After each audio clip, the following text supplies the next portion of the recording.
आप सभी को मेरा सुप्रभात। मेरा नाम अर्चना खरे है। मैं आपकी हिंदी शिक्षिका हूँ।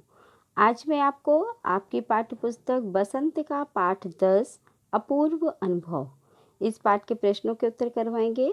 तो देखिए, पहला प्रश्न है, यासुके चांद को अपने पेड़ पर चढ़ाने के लिए तोतो चांद ने अथक प्रयास क्यों किया? लिखिए।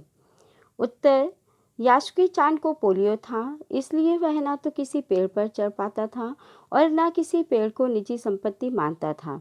जबकि जापान के शहर तोमोए में हर एक बच्चे का एक निजी पेड़ था और पेड़ पर चढ़ना उन सभी का प्रिय शौक था।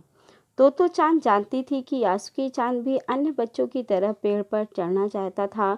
अतः उसकी इसी इच्छा को पूरा करने के लिए तोतो चांद ने यासुकी चांद को पेड़ पर चढ़ाने के लिए अथक प्रयास किया। प्रश्न दूसरा है, दृढ़ निश्चय और अथक परिश्रम में सफलता पाने के बाद तोतो चांद और यासुकी चांद को अपूर्व अनुभव मिला। इन दोनों के अपूर्व अनुभव कुछ अलग अलग थे। दोनों में क्या अंतर रहे? लिखिए।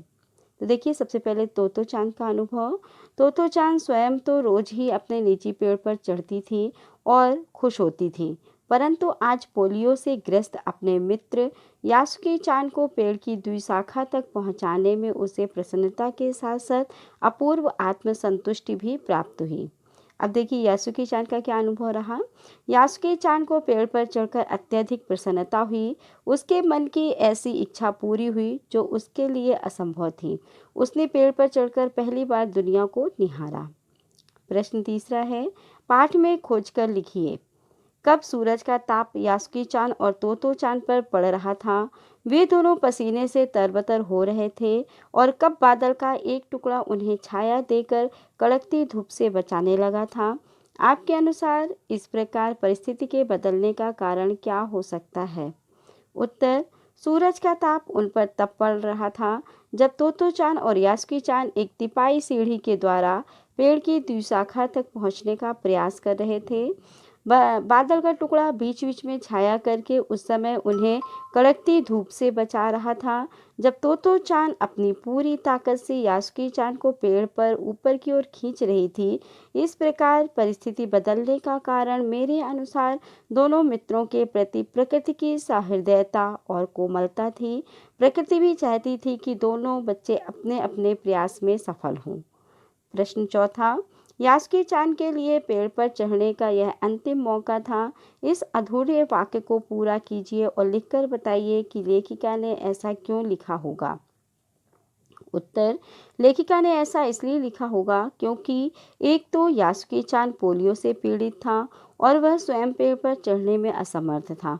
दूसरा, तोतो चांद बहुत जोखिम उठाकर अपने माता पिता को बिना बताए उसे पेड़ पर चढ़ा पाई थी, परंतु शायद वह दोबारा ऐसा कभी ना कर पाए। प्रश्न पांचवा है, तोतो चांद ने अपनी योजना को बड़ों से इसलिए छिपा लिया कि उसमें जोखिम था। यासुकी चांद के गिर जाने की संभावना थी, फिर भी उसके मन में यासुकी चांद को पेड़ पर चढ़ाने की दृढ़ इच्छा थी। ऐसी दृढ़ इच्छाएं बुद्धि और कठोर परिश्रम में अवश्य पूरी हो जाती हैं। आप किस तरह की सफलता के लिए तीव्र इच्छा और बुद्धि प्रयोग कर कठोर परिश्रम करना चाहते हैं? उत्तर, हम कुछ ऐसे कार्यों के लिए कठिन परिश्रम और बुद्धि का प्रयोग करेंगे जिसमें हम किसी के चेहरे पर मुस्कुराहट ला सकें अथवा किसी के लिए असंभव कार्य को संभव कर सकें। इसके बाद प्रश्न नंबर 6वां है, अपनी माँ से झूठ बोलते समय तोतो चांद की नज़रें नीचे क्यों थीं? उत्तर, कहीं उसका झूठ पकड़ा ना जाए इसलिए अपनी माँ से झूठ बोलते समय तोतो चांद की नज़रें नीची थीं।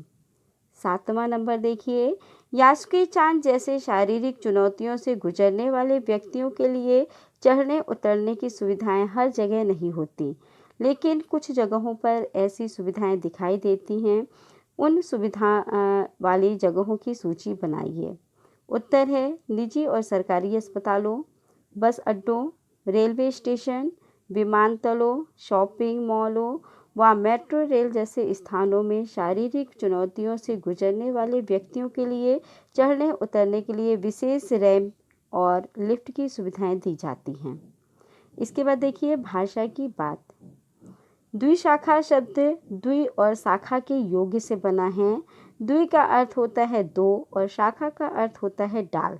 द्विशाखा पेड़ के तने का वह भाग है जहाँ से दो मोटी मोटी डालियाँ एक साथ निकलती हैं। द्वि की भांति आप त्रि से बनने वाले शब्द त्रिकोण जानते होंगे। त्रि का अर्थ है तीन। इस प्रकार 4, 5, 6, 7, 8, 9 और 10 संख्या वाली संस्कृत शब्द उपयोग में अक्सर होते हैं। इन संख्यावाची शब्दों की जानकारी प्राप्त कीजिए और देखिए कि क्या इन शब्दों की ध्वनियाँ अंग्रेजी संख्या के नामों से कुछ कुछ मिलती जुलती हैं, जैसे हिंदी का 8, संस्कृत का अष्ट, अंग्रेजी में 8। तो इस तरीके से आपको कौन कौन सी संख्या मिलती हैं वो देखिए। हिंदी, संस्कृत और अंग्रेजी तीनों में उनके गिनती के नाम लिखे हैं। 1 एकम 1, 2 द्वे 2, 3 त्रीणि 3, 4 चत्वारि 4, 5 पंच 5, 6 6 6। ठीक है, तो हिंदी में 1 2 3 4 5 6, संस्कृत में एकम द्वे त्रीणि चत्वारि पंच षठ, अंग्रेजी में 1 2 3 4 5 6 है ना। तो हिंदी में पूरी 10 तक दी हुई है। 7 8 9 10, सप्त अष्ट नव दश, 7 8 9 10। ठीक है, 10 तक की पूरी गिनती आपकी दी हुई है। इसके बाद देखिए 9वें नंबर पे है, पाठ में ठिठियाकर हंसने लगा, पीछे से धकियाने लगी, जैसे वाक्य आए हैं। ठिठियाकर हंसने के मतलब का आप अवश्य अनुमान लगा सकते हैं। ठी ठी ठी हंसना या ठहाका मारकर हंसना बोलचाल में प्रयोग होता है। इनमें हंसने की ध्वनि के एक खास अंदाज में हंसी का विशेषण बना दिया गया है। साथ ही ठिठियाना या धकियाना शब्द में आना प्रत्यय का प्रयोग हुआ है। इस प्रत्यय से में फिल्माना शब्द भी बन जाता है। आना प्रत्यय से बनने वाले 4 सार्थक शब्द लिखिए। तो देखिए, शर्माना शर्म धन आना, रोजाना रोज धन आना, दिखाना दिख धन आना, घबराना घबरा धन आना। ठीक है, तो इस तरीके से आना प्रत्यय जोड़ के आपके 4 शब्द बने हैं। इन सभी प्रश्नों के उत्तर को आप कॉपी में करके जो भी तारीख आपको बताई जाती है उस तारीख को भेजिएगा। धन्यवाद।